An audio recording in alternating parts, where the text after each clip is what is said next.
就这个小米新风空调，它是手机 APP 上提醒我要换滤芯，买了已经有1年了，一直没换过。直到我前2天买来的这个滤芯特别的难买，一直断货。我今天拆开这个空调的时候，我才发现它没有给我装滤芯，它那里有一个格子，它是空着的。然后我去小米、京东自营旗舰店的客服，我去问他说为什么没有滤芯，他告诉我这个要自行购买的哦。我说你们主页面上面对于这个叫做 HEPA 滤芯有一个非常详细的介绍。我这个 APP 它从使用开始，这个滤芯使用就一直在倒计时，也没有说是需要购买的。这个我想问一下大家，它是不是标配？后面看到材料清单里是标配滤芯的。第二，我去问京东客服的时候，他问我说当时空调里面有什么东西，然后我说你们的师傅是全程自己安装的，那我也没有插手，我也不知道有什么。他说那已经无法核实了。那我想请问到底是不是标配，你们自己没有一个数吗？就这种自己产品培训不到位，还要质疑用户的服务态度，让人很不舒服。第3点是当时装的时候，我这个铜管，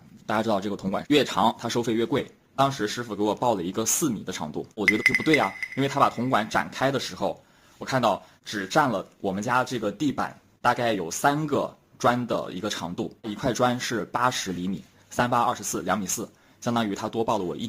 我说为什么给我多了这1米？他说可能是他弄错了。你天天干的就是这个还能错？就算是弄错了，你展开的时候多长心里也清楚吧？为什么不给用户重新复核长度？直到我今天才看到这个滤芯居然是空着的，没有给我装，是故意的还是偷走了，还是说他忘了？再想到当时虚报铜管长度，包括把我白墙空调摸的全是黑手印子，真的有点生气了。我就觉得特别可笑啊！你小米这几年发展这么快，又是造汽车又是闯纽北的，结果连一个空调的小事都弄不好，用了1年多，没有滤芯的，实际上就是没有新风功能的一个所谓新风空调。就是你很难想象小米这么大的一个企业，居然能把事情做得像外面的黑作坊一样，空调虚报长度，把各种地方弄得很脏，甚至是连滤芯都不给装。那你和外面的那种1米铜管收你200-300块钱，装一次空调可你上千块钱的那种有什么区别呢？很多人可能在装修啊、装空调呀、买一些家电这种事情上面经验比较少，尤其是空调特别容易上当受骗，因为它会有很多的增项的费用，如果你自己不留一个心眼，特别容易被虚报。还有像这种滤芯各种配件安装上去之后，自己要检查一下到底有没有，就不要把一个企业想得太好，不要把各种